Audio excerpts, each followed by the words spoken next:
Hey everyone, thanks for tuning in to Test Tube Plus today. I am Trace. This is episode 2 of 5 on asteroids and asteroid mining. Yesterday, we talked a bit about how asteroids got out there and what they are and how they're classified. Today, we're going to talk about what happens if one of those asteroids goes rogue and hits us. It doesn't always have to go rogue. Sometimes it's part of their orbit. But when asteroids hit us, sometimes nothing happens. Because asteroids are hitting Earth all the time. 100 tons of meteoroids hit Earth's atmosphere every single day, in fact. These meteoroids are mostly rocks the size of a grain of sand or just space dust, but it's still 100 tons worth. A NASA study looked at all this material, and between 1994 and 2013, there were 556 different times that an asteroid entered Earth's atmosphere. And all of those were between 1 meter and 20 meters. They didn't even look for the small stuff. Most of those disintegrated before reaching the surface, but the big ones did cause some harm. In Chelyabinsk, Russia in 2013, you probably saw this on the news or on YouTube, an asteroid 20 meters in diameter impacted the Earth's atmosphere. And then when it burned its way through at 11 miles per second, it exploded with the energy of 500 kilotons of TNT. That injured 1,500 people, it damaged buildings, it set off car alarms, how annoying. And a shock wave spread through Chelyabinsk, knocking people off their feet, injuring some, shattering glass and collapsing rooftops. The glow from the fireball alone was 30 times brighter than the sun. People reported skin burns and retinal burns from the radiation as it burned through our atmosphere. And this kind of stuff happens fairly often, in astronomical reckoning, about every 100 years. In 1908, the Tunguska event occurred, flattening 800 miles of forest, also in Russia, with the energy of 1,000 Hiroshima bombs.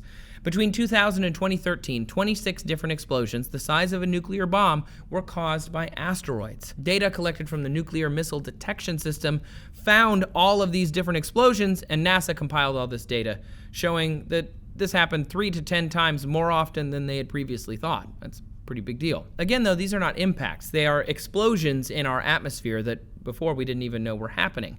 Most exploded too high to have made a difference on the ground. When an asteroid hits the atmosphere, it's so thick, sometimes it doesn't make it that far.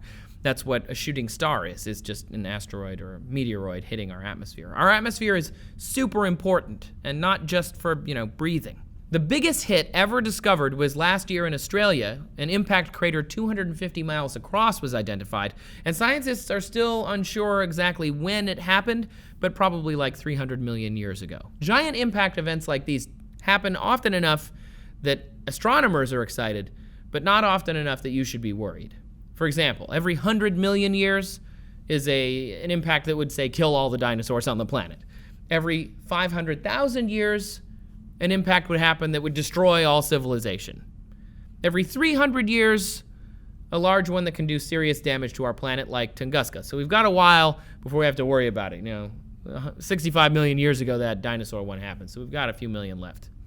Luckily, we are now watching for these. Not watching a lot, but we are watching.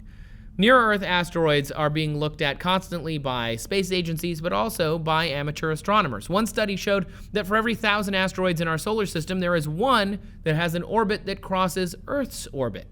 And this is when a possible collision can happen and stuff can get dangerous. In 2013, NASA released a map of over 1,400 potentially dangerous asteroids, ones that could strike Earth at some point.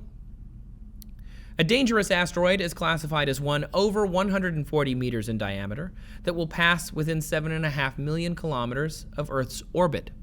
None of those mapped by NASA posed a threat within the next 100 years, so no worries then. The thing is, we don't really have a plan if one was going to hit. We have some plans, but we don't really have a good plan. Officially, we only started asteroid detection programs in 1994. Congress told NASA to develop a plan to track large, dangerous asteroids in space. In 98, NASA created the Near-Earth Orbit Program, the NEO program. You can go to their website, see all the things that they're tracking. They discovered 95% of the 1 kilometer sized asteroids that pose a potential threat to us. They have them all on their website. 2005, the U.S. Congress asked NASA to find and identify potentially dangerous asteroids that were 140 meters or larger by 2020. Note, by the way, none of these are a plan. They are just looking for things that might harm us. The guys with the plan are the B612 Foundation. They were founded in 2002. It's a nonprofit group of scientists, engineers, and astronauts. And their plan involves building the Sentinel Space Telescope. The whole job of the telescope would be to find asteroids. But the launch date, because of missed deadlines and pulled funding by NASA, has been pushed back to 2019. So far, we still don't have the plan started, but at least we have somewhat of a plan. Internationally, the United Nations Committee on the Peaceful Use of Outer Space mandated the Space Missions Planning Advisory Group, which would coordinate international responses to a threatening near-Earth object, and the International Asteroid Warning Network, which sounds fancy, but doesn't really do anything. In July of 2015, just recently, the Asteroid Terrestrial Impact Last Alert System opened in Hawaii. It was funded by NASA, it was developed by the University of Hawaii, and based on this and all the data that we've collected about all these near-Earth objects, they can give a one-day warning when you spot a 30-kiloton asteroid. Kiloton based on the mass, the weight of it.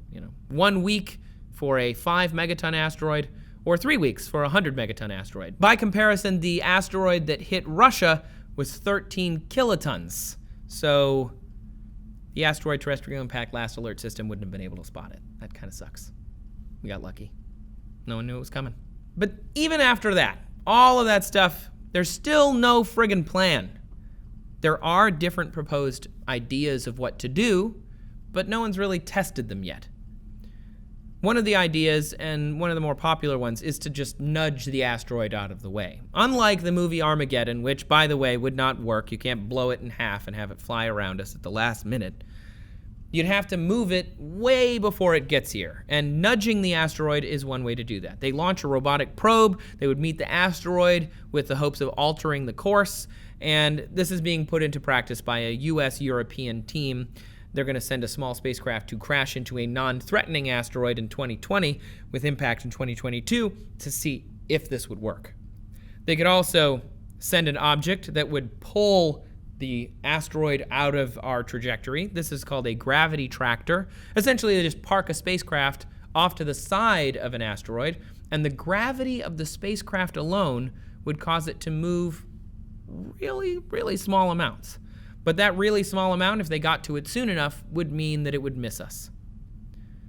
Project Laserbees is done by the Planetary Society. They're working with a couple of universities in Scotland. This started with the idea that they would send up a swarm of spacecraft equipped with mirrors, which would concentrate the light from the sun onto the asteroid, and that would also, deflect it. Essentially, it turns out it was better to just use lasers in the end, but either way, they would focus all of these lasers on one spot, vaporize the rock and metal of the asteroid, creating this tiny little superheated plasma jet, and that would move the asteroid off course. Bill Nye said that this would be like standing on a skateboard and playing catch with a bowling ball. It'd be very difficult to maintain your trajectory. You can see that video. We put it down in the description. And then, of course, there is the Bruce Willis system, where we send a nuclear bomb to the asteroid and blow it up. First off, though, Article 4 of the Treaty of the Principles Governing the Activities of States in the Exploration and Use of Outer Space, including the Moon and other celestial bodies, which is an actual treaty. We just call it the Outer Space Treaty. It's easier. That says that no country can detonate a nuclear weapon in outer space. But, if they change that, then we might have some options. You could blow up an asteroid, again, if you get to it soon enough. Blowing up the asteroid doesn't stop it from flying towards us. It just means a bunch of little asteroids are flying towards us. The founding director of the Asteroid Deflection Research Center at Iowa State has a plan that involves sending a spacecraft called the Hypervelocity Asteroid Intercept Vehicle toward a dangerous asteroid. The vehicle would then send an impactor that would hit the asteroid and make a crater, and a millisecond behind the impactor would be a nuclear bomb, detonating inside of the crater, getting it closer to the center of gravity, and resulting in smaller pieces not as harmful to Earth, and hopefully moving the big chunk of them out of the way. The lead researcher says that might be a heavy meteor shower of like 100 meteor events like the Chelyabinsk one, but that's better than, full destruction. I guess. And then, of course, on top of that, there's a bunch of other crazy ideas. Blowing up a nuclear bomb near the asteroid and vaporizing part of it to push it out of the way. That's similar to the Laser B project. Wrapping an asteroid in mylar sheets and creating a solar sail that might move the asteroid out of the way. Launching a rocket to the asteroid, attaching a rocket motor to it, and then blowing it that way out of the way. Even painting it. Simply painting the asteroid white on half of it and letting the reflection of light from the sun push it out of the way. All of these are crazy ideas. We could also just go out there and capture the asteroid, if we perfect that. Asteroid capture is a big deal right now in space technology because if we can capture one, then maybe we could live on it, maybe we could mine it, maybe we could use it for something.